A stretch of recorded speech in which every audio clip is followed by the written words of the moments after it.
Kereta api cepat pertama di Indonesia dan Asia Tenggara, yakni kereta cepat Jakarta-Bandung, masih membutuhkan tambahan penyertaan modal sebesar 3,2 triliun rupiah. Perhitungan kebutuhan tambahan modal tersebut mengacu hasil audit BPKP, pembengkakan biaya proyek KCJB dipastikan mencapai 1,4 miliar dolar Amerika Serikat atau setara dengan 21,4 triliun rupiah. Dukungan penambahan modal diperlukan untuk proyek kereta cepat Jakarta-Bandung atau KCJB agar bisa menutup pembengkakan biaya proyek dan supaya kereta ini bisa segera dioperasikan pada Juni 2023 mendatang. Dukungan tambahan penyertaan modal negara atau PMN akan berasal dari cadangan investasi pemerintah tahun 2022.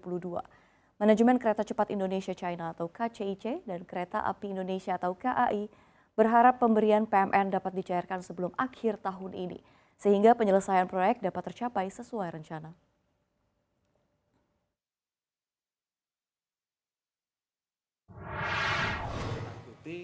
Setelah mendapatkan review BPKP dan sudah dibahas di dalam rapat Komite Kereta Cepat, maka angka yang muncul cost overrun-nya adalah 1.449.603.071 dolar.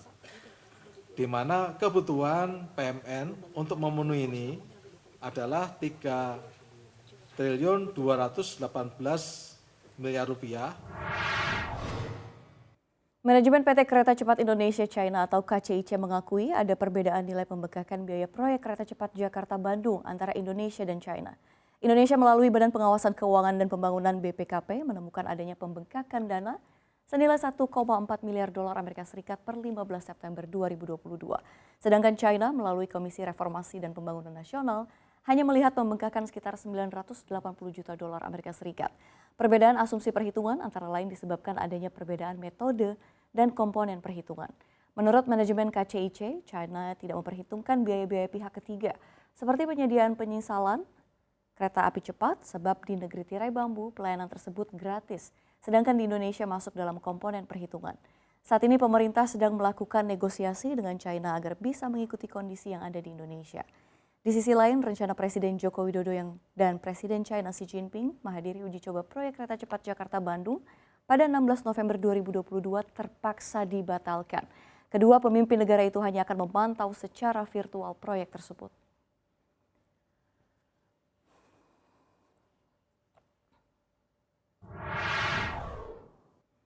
Direktur Utama PT Kereta Cepat Indonesia China atau KCIC, Dwiana Slamet Riyadi mengungkapkan harga tiket kereta cepat Jakarta-Bandung untuk jarak tempuh terjauh adalah Rp250.000. Harga tersebut rencananya akan diterapkan pada 3 tahun pertama operasional sesuai dengan permintaan Kementerian Perhubungan. Sebelumnya harga tiket kereta cepat dipatok Rp350.000 untuk jarak terjauh dan Rp150.000 untuk jarak terdekat. Menurut Dwiana, harga tiket kereta cepat bisa lebih murah di waktu tertentu melalui program diskon musiman seperti saat low season. Pemerintah menargetkan kereta cepat Jakarta-Bandung dapat beroperasi pada Juni 2023.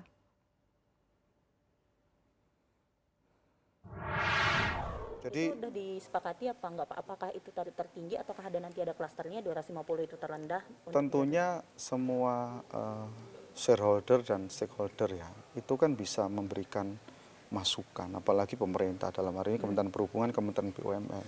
Kementerian BUMN pun sama kok, tidak menyatakan harus 250.000 tarif terjauh, tapi intinya tolong jangan kaku dengan 350.000 untuk terjauh, 150.000 untuk terdekat. Bisa lakukan diferensi tarif kan, pada saat low season kita kasih tarif yang diskon atau yang low pada saat, seperti pesawat, seperti KAI. Pak, mungkin bisa jelaskan tadi ini tiketnya berapa, 350 atau 200 ya? Kemungkinan kita harus ikutin 250.000 tarif terjauh. Meski kereta cepat Jakarta-Bandung KCJB ditargetkan dapat beroperasi pada Juni 2023, tapi perhitungan kembalinya modal dari mega proyek ini berpotensi baru dapat terjadi 38 tahun mendatang. Manajemen Kereta Cepat Indonesia China menyatakan berdasarkan hasil perhitungan melalui studi kelayakan yang perseroan lakukan, potensi adanya balik modal diperkirakan akan memakan waktu yang cukup lama. Salah satu yang menjadi penyebabnya karena KCJB adalah proyek yang bernilai besar dan merupakan proyek kerjasama antara Indonesia dengan China. Proyek ini dijalankan dengan porsi skema pendanaan campuran sebesar 75% berasal dari pendanaan bank, yakni dari China Development Bank, dan sisanya berasal dari ekuitas yang didukung oleh pemegang saham.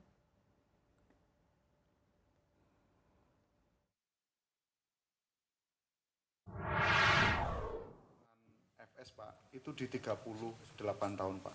38 tahun. Ya, Pak. Kalau tidak ada apa-apa.